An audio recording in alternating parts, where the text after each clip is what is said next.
जय श्री राम दोस्तों, आप सभी का फिर से स्वागत है एक और नई कथा के साथ। और मैं भगवान से प्रार्थना करता हूं कि आप और आपका परिवार हमेशा स्वस्थ रहे, मस्त रहे।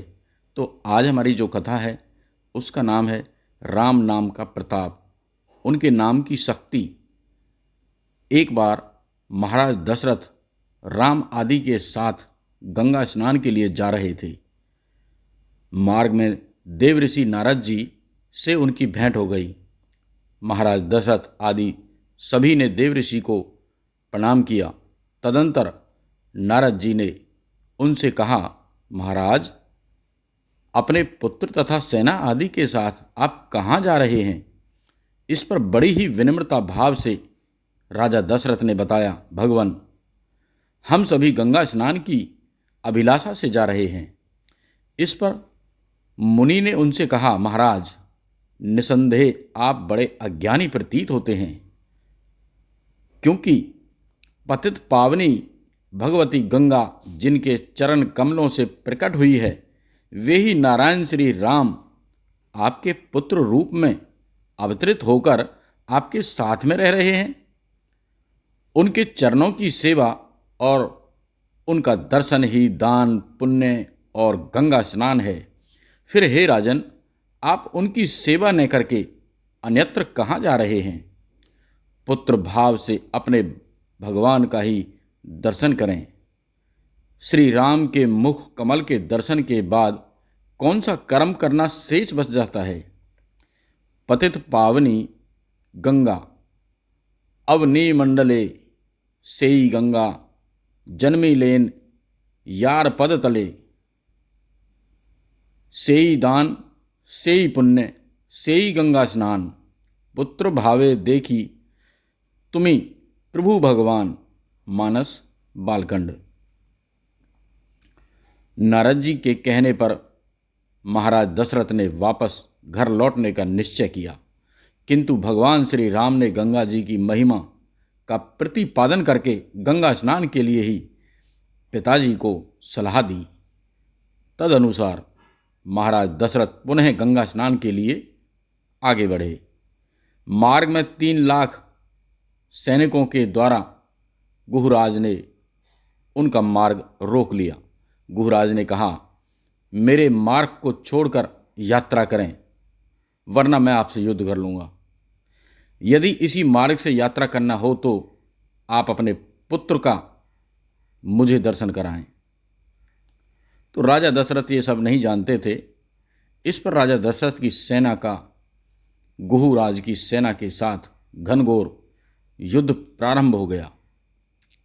गुहबंदी बना लिए गए। कौतुकी भगवान श्री राम ज्यों ही युद्ध देखने की इच्छा से गुहराज के सामने खड़े हुए, गुहू ने दंडवत प्रणाम कर हाथ जोड़ कर प्रणाम किया। प्रभु के पूछने पर उसने बताया, प्रभु, मेरे पूर्व जन्म की कथा आप सुने। मैं पूर्व जन्म में महर्षि वशिष्ठ का पुत्र वामदेव था। एक बार राजा दशरथ अंधक मुनि के पुत्र की हत्या का प्रायश्चित पूछने हमारे आश्रम में पिता वशिष्ठ के पास आए, पर उस समय मेरे पिताजी आश्रम में नहीं थे। तब महाराज दशरथ ने बड़ी ही कतर स्वर में हत्या का प्रायश्चित बताने के लिए मुझसे प्रार्थना की। उस समय मैंने राम नाम के प्रताप को समझते हुए 3 बार राम राम राम इस प्रकार जपने से हत्या का प्रायश्चित खत्म हो जाएगा परामर्श राजा को बतलाया। तब प्रसन्न होकर राजा वापस चले गए। पिताजी के आश्रम में आने पर मैंने सारी घटना उन्हें बतला दी। मैंने सोचा था कि आज पिताजी बड़े ही प्रसन्न होंगे, किंतु परिणाम बिल्कुल उसके विपरीत हुआ। पिताजी क्रुद्ध होते हुए बोले, वत्स, तुमने ये क्या किया? लगता है तुम श्री राम नाम की महिमा को ठीक से जानते ही नहीं हो।